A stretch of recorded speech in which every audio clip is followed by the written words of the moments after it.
nyo talaga na makuha ang body na gusto nyo, ang puwet na gusto nyo, ang balakang na gusto nyo, kailangan din pag minsan ay kumastos kayo, no?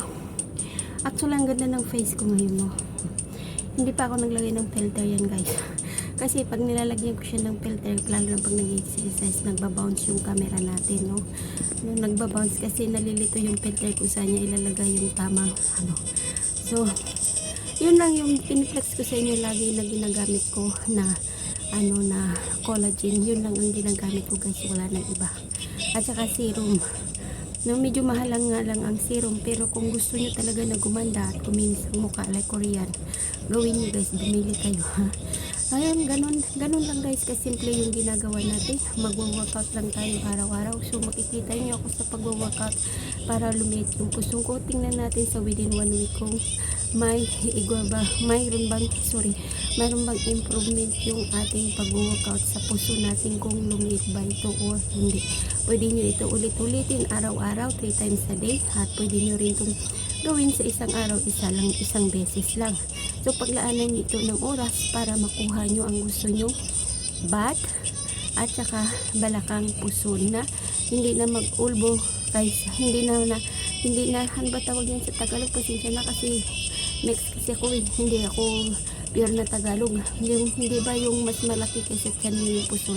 Kasi ang pangit pag nag-dress kayo parang buntis, di ba? Tapos pag nag-jeans naman tayo, ang pangit din kasi kitang-kita siya, no? Kahit ba tayo ay mga nanay na, kailangan natin ay mag-workout. Kailangan natin yung disiplina sa ating sarili. So hanggang sa muli, bukas na naman ulit sa ating pagbablog. Bye-bye! Sana nagustuhan nyo ang aking bagong upload video. Anyway, thank you pala bago ako magbabay. Maraming salamat sa nag-support sa akin, at ako'y ulit na nahag na ni Lolo. So maraming salamat sa pag-support at sa pagmamahal nyo sa akin. Bye! Ayan, guys, kung nakita nyo, continuation ito. Nandito na tayo sa 3 days na pagwa-workout sa ating puson. So nakita nyo kung ano ang ginagawa ko. Nagre-ready ako ng mat ko para sa exercise ko na pampaliit ng puson. So ayan ako na tinamad na kundi pa nang ginamit para lang na mag-straight yung mat niya. Ayan, nag-arrange muna siya, di patawa-tawa pa. Ayan, kinuha niya na ang belt niya. Yan ay masikip na belt, guys. Yan ay masikip na belt, guys. Pasensya na, bubulol na ko. Ayan, nag-aayos na siya ng kanyang sarili. Umuba na ng damit, pero hindi lahat. Yan lang po ang uubahin niya. Nakakatakot, baka di na kayo manood sa kanya pag inuba niya lahat. Ayan, pinapakita niya yung puso niya, guys. Don't mind na lang. At yung bat niya na akala mong laki-laki, ayan, susuot na siya ng belt kasi ipapakita niya sa inyo kung paano niya ito isusuot. Yan ay masikip na belt, guys. So pasensya na ko, hindi ko alam bakit ba ako nabubulol. Maiksi yata ang dila ko. Ayan, no. Ayan, dinedemonstrate niya na yung belt na ginagawa niya. Ayan, sinukat niya na, inipit niya na sa kanyang balakang. Ayan, kasi masikip talaga yan, guys. Kaya mabilis na kayo sumeksi dyan kasi may garter yan. May pampasikip talaga yan ng katawan. Pero ingat-ingat lang kayo. Remind ko lang sa belt na yan ay hindi po siya sabi na palagi nyo siyang gagamitin. Kasi pagtanda nyo, guys, yung mga ugat nyo sa loob ng katawan ay naiipit niyan. So, hindi ko sabi na hindi siya recommendable kasi ako, ko na talaga yan, na-prove ko na sa sarili ko na ang ganda ng katawan ko kapag ginagamit ko ang belt na yan. Pero kung nasisikipan kayo, kasi masikip talaga yan at hindi kayo basta-basta makahinga, lalo na pagbago, ay ganun ang mangyayari. So ayan na, lumuhod na siya, pero hindi po siya kundi mag-exercise lang. Ayan, dinidemonstrate niya na kung paano siya mag-workout. Taas baba lang, guys, no? Pero actually ang pag-i-exercise na ganito, alam nyo ba, maraming dala nito kasi yung katawan nyo ay magiging active, tapos ang hormone nyo, tapos pampaliit din ito ng vagina, guys, lalo na pag lagi kayong lalo na pag ginagamit kayo ng asawa nyo ganito lang ang gagawin nyo guys para na bumalik sa dati yung nyo, araw-arawin nyo lang. Yan ay pampasikip din ng vagina, yung puwit pambalak sa balakang, pampalaki. Hindi lang ang puson ang dala nito guys. Lalo na pag may belt tayo ay pampaliit din siya ng balakang. Kaya yan ang ginagawa natin, umiindak kasi kukunin natin yung natin sa within 1 week na maganda yung curve ng ating katawan, na lalo na yung puso natin na atin paliliitin. So don't mind sa mga nakikita nyo kasi nasa loob lang ako ng toilet, wala akong ibang pupwestuhan kundi ang diamond toilet ko lang po na aking pwedeng pagpwestuhan. Kasi dito sa loob ng bahay ay may mga camera, tulad ng sinabi ko, may mga camera. So, ayan, nagdi-demo na naman siya. Yung puso niya, hinahawakan niya kasi ang gusto niya dyan ay maliit na. Ninot ko kasi siya guys kasi na umaandar yung washing machine kaya nakalimot ako. Ayan, nagtagilid na siya para makita nyo actual kung ano ang pag-indak ng kanyang katawan. So, pag lagi kayo naman talaga totally nag-i-exercise araw-araw, syempre magbabago yung katawan nyo. Sexy, slowly na maging tighten yung skin nyo at hindi kayo lusyang sa inyong katawan. Hindi sabi lusyang na pananamit kundi yung skin nyo ay mababanat at gaganda yung skin nyo kapag inaraw-araw nyo. At sa tuwing umaga ay mag-inom kayo ng lime na pinakuluan with ginger and honey. Pero kung wala naman, lime na lang at pakuluan nyo, lagyan nyo ng ginger. So kung wala pa rin, ibabad nyo lang ang lime sa tubig at inumin nyo ito kasi pampaganda din ito ng kutis. Ayan, lumalaki dyan ang puwit ko guys pag inaraw-araw ko, kaso nakakapagod ang lumuhod. Hindi lumuhod para kumain lumuhod para na exercise tayo. Baka naman iba na naman yung isipin nyo dyan, char.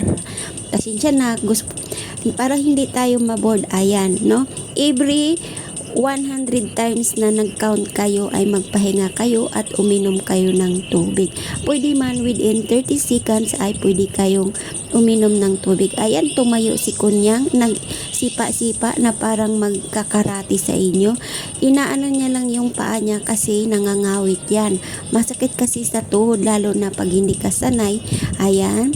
Yan, nagtalikod na siya kasi gusto niya pa rin ipakita yung puwit niya kung paano siya up and down mag-exercise para sa puson, sa bat at sa balikawang. At saka yung siko na hinahawakan yung dalawa niyang kamay guys ay sa dibdib yan. Pampalaki yan ng dibdib pag ganyan sa arm. Pampalaki yan ng dibdib at pampaliit ng arm natin. Pag gumaganyan kayo sa tuwing nag-i-exercise kayo ay ulit-ulitin nyo guys. Kasi kung bakit ko sinasabi ay danas ko na yan ang maliit yung mga muscles ko, yung mga shoulders ko at yung dibdib ko ay lumalaki dyan. Lalo na sa pag-exercise na araw-arawin mo straight within 1 month, maganda po ang nito kinalabasan. Talagang fit to work kayo kung makikita nyo sa mga upload videos ko or sa Facebook account ko na Avelino Jella. Kung gusto nyo akong i-subscribe, i-follow, pwede kayo mag-follow dun. At makikita nyo mga pictures ko na maliliit yung mga arms ko at maliit din yung katawan ko. Actually, hindi naman talaga ako katangkaran. Nasa 5 flat lang ako guys. No, hindi ako katangkaran. So, ayan, inaano niya yung kanyang mga kamay kasi nakakangawit ang ganong exercise guys. So ayan, pampalaki yan ng dibdib, pampaliit din ng shoulder. Kung gusto nyo guys, araw-arawin nyo kahit ganyan lang.